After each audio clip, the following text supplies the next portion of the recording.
Hello, everybody. Welcome back to that location.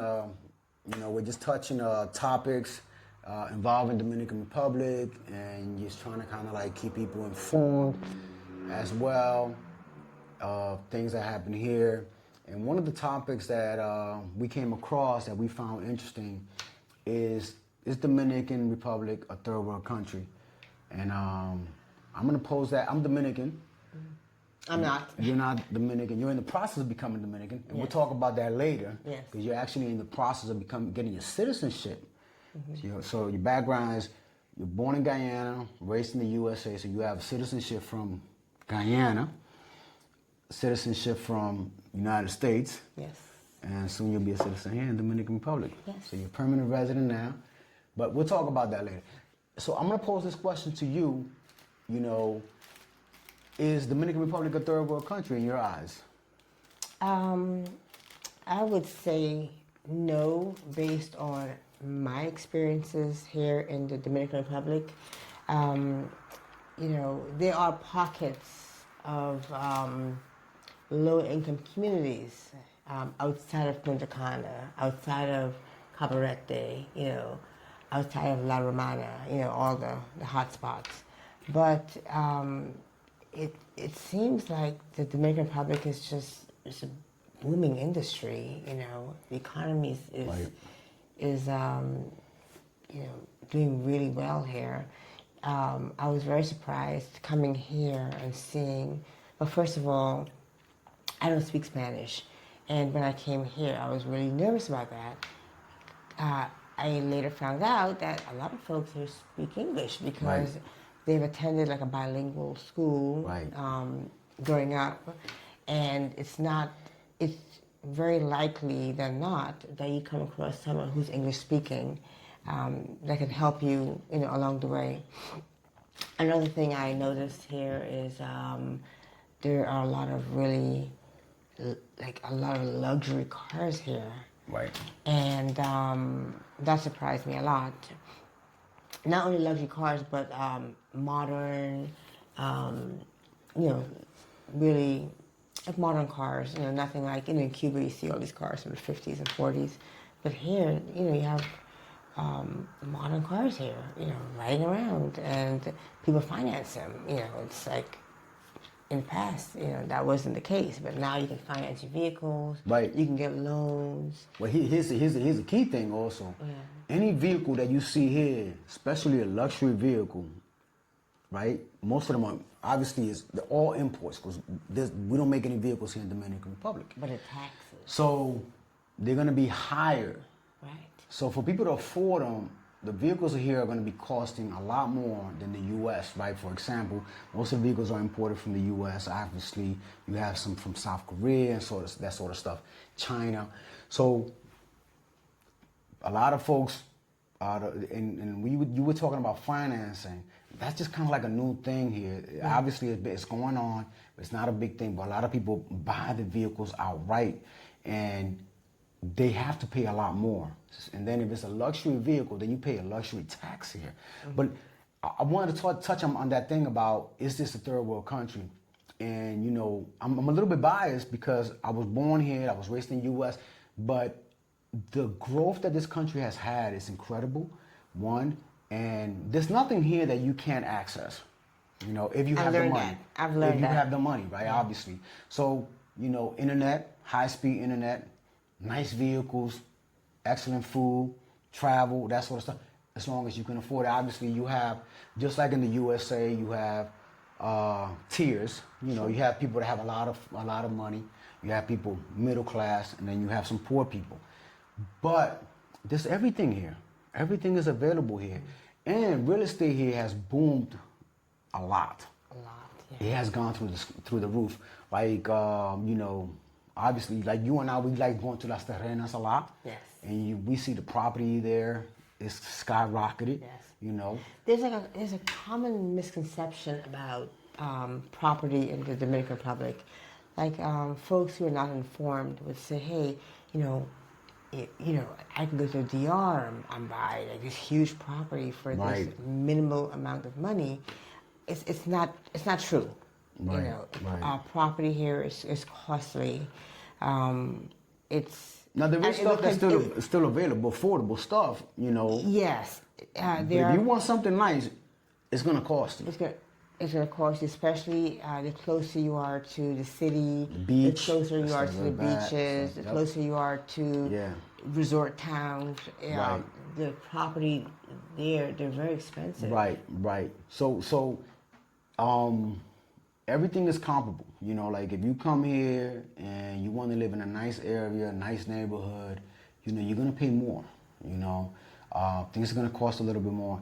You know, one of the things that we have run across, and this is from families and friends or whatever, where folks come down here with very little money sometimes, and they feel like, you know, they can buy the country. You can't. You can't. Yeah. You know, you come down here with your little savings that you save for the trip and stuff like that. You can have a decent time. Of course you can. You can have a decent time. Things are very affordable here. But, you know, you're not gonna come down here with $1,000 and be able to leave here with a title on a condo and that sort of stuff. Right. You know, so you gotta be realistic, you know. And also another thing that we run into is a lot of folks for some reason feel like, well, can I use my credit card there? Yes. You can. Yes. And your debit card. Use your debit card, your And you credit can card. withdraw money You from can the withdraw. ATMs. You can withdraw money. Yeah. And here's another thing: most of the places, I would say the mom and pops places, take dollars, right? Yeah. 'Cause we get folks coming down here, and you know they got a couple of dollars in their pockets, and they're like, "Oh, I only have dollars." Yeah, they take dollars. You take dollars. They'll give you back change in pesos. So, you know, when you come down here, make sure that you kind of like try to adjust and blend in as to what's happening. And don't feel that you're above the folks here. People here are very humble. People here are very friendly. Very friendly, And very nice. I'm biased on that because I'm Dominican. But just, you know, keep that in mind. Keep that in mind when you come down here, that things may be affordable to you and that sort of stuff. But at the same time, you know, just be humble. Just be humble. And this stuff that, you know, you may want to get into by like buying property and that sort of stuff, but you have to have some money.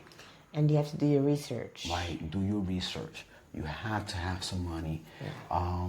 You know, and property, depending on where you're buying, and obviously if you're coming from the U.S. and you're coming down here, and we're speaking U.S. because we used to live there, you want to live in a nice neighborhood. So it's going to cost you a couple of dollars.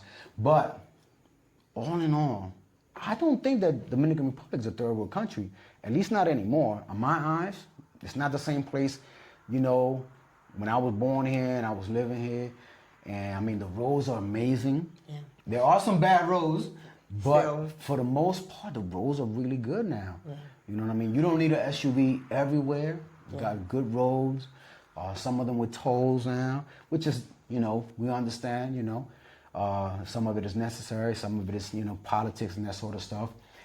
And I think it's only getting better.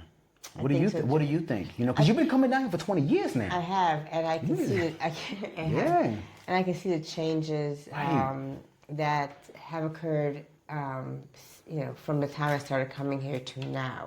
Right. You know, supermarkets. There's tons of supermarkets. Right. With all kinds of amenities. You know, there's supermarkets that look like super Walmarts here. Right. You know, and so you can get anything here.